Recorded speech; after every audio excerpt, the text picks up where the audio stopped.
Selamat pagi, Assalamualaikum warahmatullahi wabarakatuh. Gimana kabarnya, Lur? Para peternak, penghobi, dan pecinta kenari.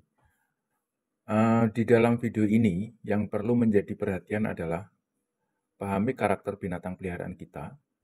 Jangan memaksakan ego diri, karena alam dan kondisi kita berbeda dengan alam dan kondisi hewan peliharaan kita.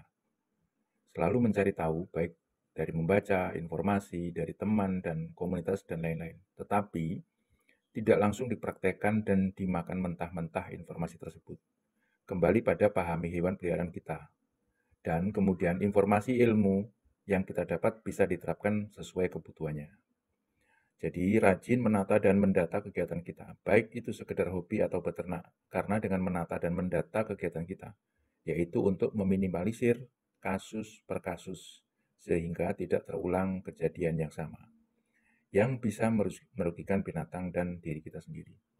Jadi, Lur, di video ini saya sampaikan bahwa kandungan-kandungan gizi, kemudian manfaat-manfaatnya pakan-pakan untuk khususnya kenari ya, tetapi ini kebanyakan pada binatang pemakan sayuran dan bijian yang pernah saya praktekkan di peternakan EYJBF. Semoga video ini bermanfaat buat teman-teman yang penghobi burung, hanya pecinta saja, atau peneliti mungkin, atau juga para peternak. Selamat menyaksikan, Lur. Semoga bermanfaat. Data-data yang saya sampaikan di sini saya rangkum dari beberapa sumber dan juga yang sudah saya terapkan di peternakan kenari saya. Jadi, apakah ini mutlak? Eh, Bisa iya, bisa tidak. Jadi semua disesuaikan saja loh, tetapi ini hanya acuan saja bahwa tanaman, sayuran, dan bijian dan lain-lain resep-resep saya yang saya bagikan ini siapa tahu bermanfaat untuk kalian semua lur. Dalam edisi video ini kita bahas tentang manfaat dan kandungan bayam untuk pakan kenari. Ini juga berlaku untuk burung-burung pemakan sayuran ya.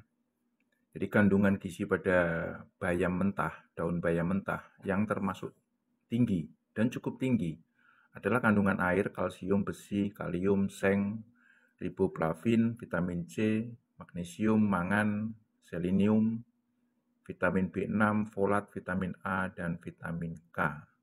Berdasarkan kandungan gizi yang tinggi dan cukup tersebut, secara ringkas, manfaat dan khasiatnya adalah meminimalkan risiko penyakit kardiovaskular, mengatasi dan menurunkan risiko terjadinya anemia, membantu memproses pembekuan darah, menurunkan risiko hipertensi, menjaga kestabilan gula darah, mencegah penyumbatan pembuluh darah, mencegah risiko terjadinya radang pada pembuluh darah, menjaga meningkatkan reproduksi sel darah merah, meminimalkan penyakit gagal jantung kongestif, memperkuat produksi hemoglobin, menyeimbangkan tingkat keasaman darah, sistem peredaran darah, sistem integumen, kulit, rambut, kuku, dan sebagainya.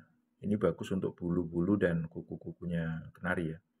Sistem reproduksi dan bayi ini bagus untuk penetasan, itu reproduksi telur gitu kan. Kemudian sistem saraf dan otak menjadikan burung lebih pinter ini.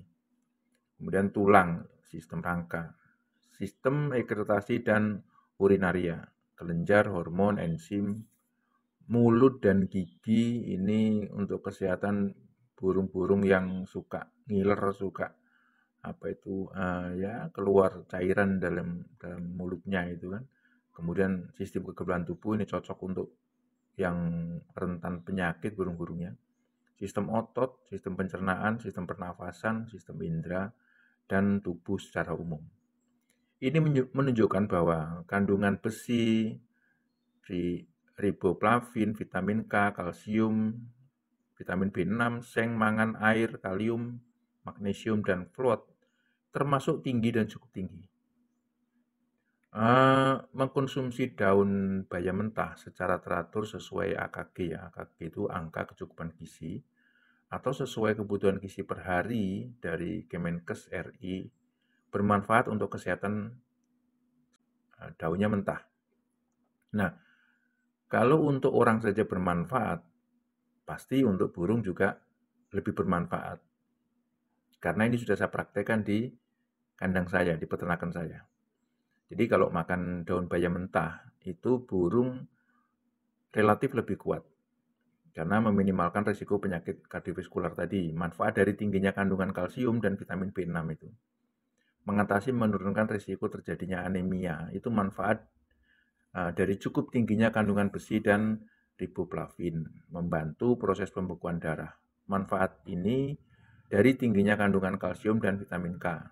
Jadi diperhatikan kalsium dan vitamin K itu adalah membantu proses pembekuan darah lur ya. Biasanya burung-burung yang suka kejang-kejang gitu, kaku, sulit menekuk-menekuk jari-jarinya itu. Kemudian menjaga kestabilan gula darah. Manfaat dari tingginya kandungan seng dan mangan, mencegah penyumbatan pembuluh darah. Itu yang sering stroke ya. Kemudian mencegah risiko terjadinya radang pada pembuluh darah. Manfaat dari tingginya kandungan vitamin K. Menjaga dan meningkatkan reproduksi sel darah merah. Manfaat dari tingginya kandungan folat ini. Meminimalkan penyakit gagal jantung kongensif. Manfaat dari tingginya kandungan kalsium, kalium, seng, magnesium, folat, dan vitamin K. Memperkuat produksi hemoglobin. Manfaat ini terdapat dari cukup tingginya kandungan besi dan vitamin B6.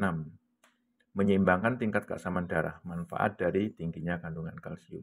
Jadi kenapa di kandang ternak saya itu saya kasih aneka macam sayuran. Itu saya sudah praktekkan bertahun-tahun ya lur ya. Ternyata sayuran-sayuran yang saya berikan itu tidak berefek negatif. Justru malah manfaatnya bagus sekali. Yang kadang-kadang orang tidak percaya gitu. Kok dikasih makanan aneh-aneh. Sebetulnya bukan aneh-aneh lur ya. Karena burung pemakan sayuran itu logikanya dia lebih peka terhadap sayuran yang bisa dia makan. Jadi ketika burung itu mengalami gejala sesuatu, pasti dia tidak makan sembarangan. Jadi, oh ini mau musim hujan, maka dia makan daun ini gitu kan, daun tertentu. Dia pilih sendiri itu. Kemudian nanti kalau saatnya burung itu mau bertelur, burung itu saat birahi dan lain-lain, dia secara alami itu menyesuaikan dirinya memakan tumbuhan tertentu, sayuran tertentu, bijian tertentu, itu untuk menjaga kondisinya. Itu secara alami, secara sistem tubuhnya itu begitu. Mengkoreksi tubuhnya sendiri. Begitu. Beda dengan kita. Kalau kita sih nafsu ya, jadi wis pokoknya nggak peduli, enak, dilihat enak, harganya murah, mengenyangkan, disikat gitu kan. Akhirnya timbul penyakit-penyakit, kalau sudah sakit baru ke dokter. Nah, kalau bisa, varian makanan ini itu sangat bagus untuk burung. Jadi jangan itu-itu saja sayurnya, Lur.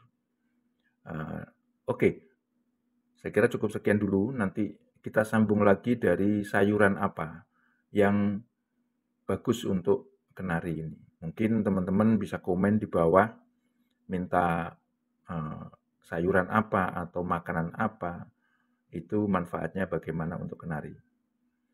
Itu Lur, terima kasih. Semoga video ini bermanfaat. Assalamualaikum warahmatullahi wabarakatuh.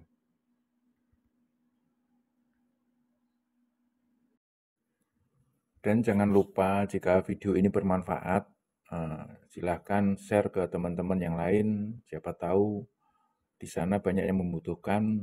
Kemudian like, komen, subscribe jangan lupa. Biasakan tonton sampai habis agar bisa lebih tahu ya, lebih paham tentang isi video ini.